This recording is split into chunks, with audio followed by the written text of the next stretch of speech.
Back on Capitol Hill, a controversial vote coming on IVF.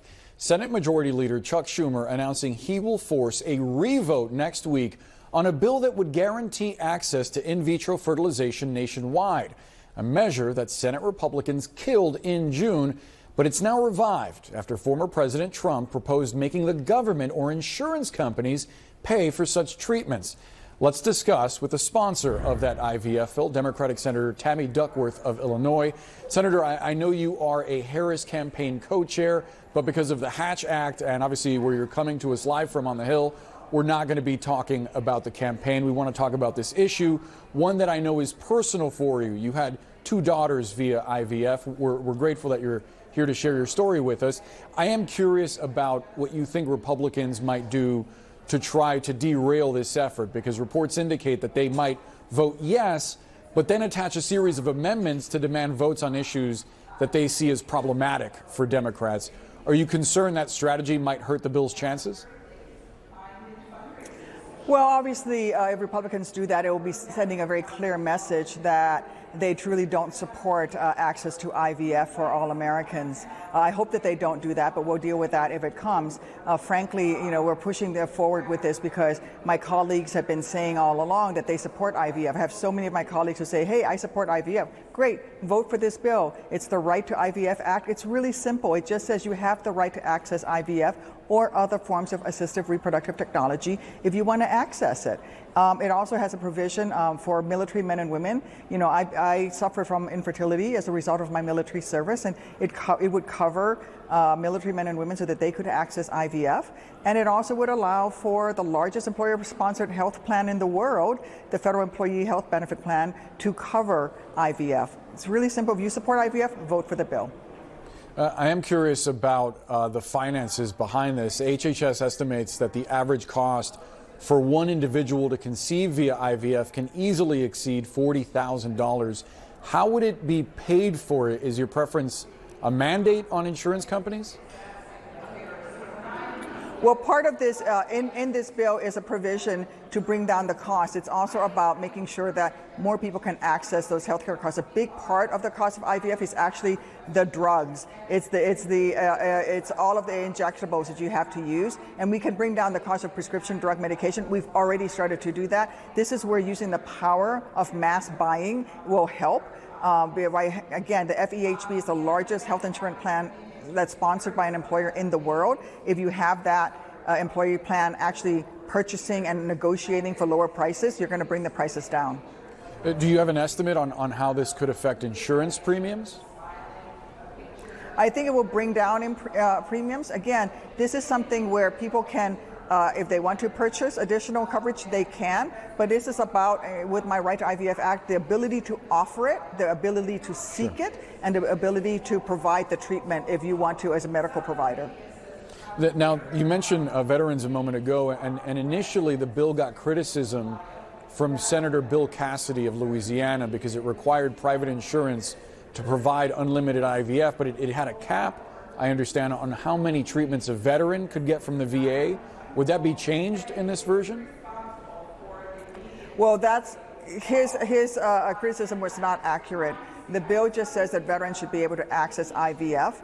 They already can, in many ways, access IVF. It would also allow veterans, actually active duty military men and women, to freeze their eggs or freeze their sperm before they're deployed to a combat environment.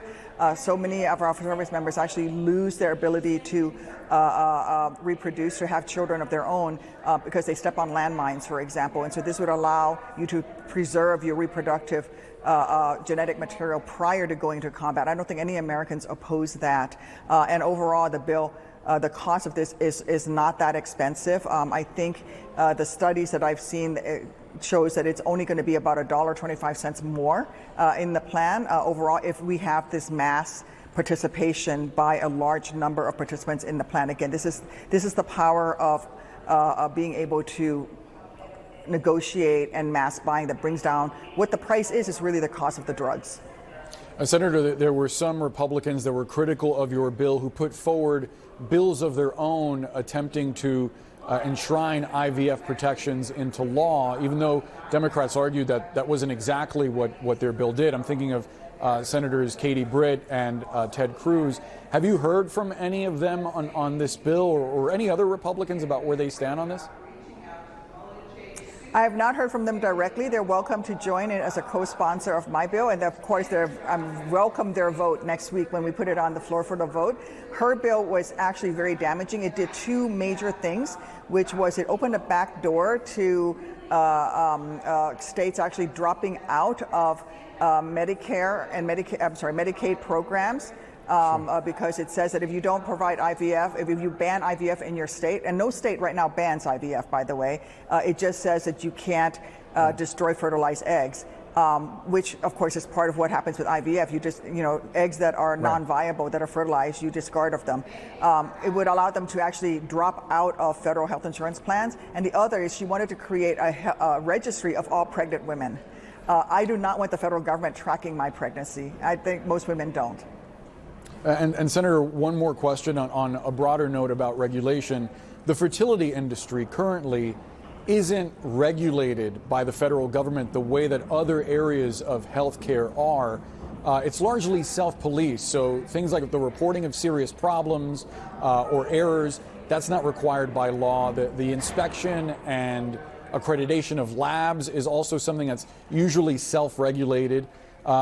That has created a number of issues for patients that I think has widely been reported.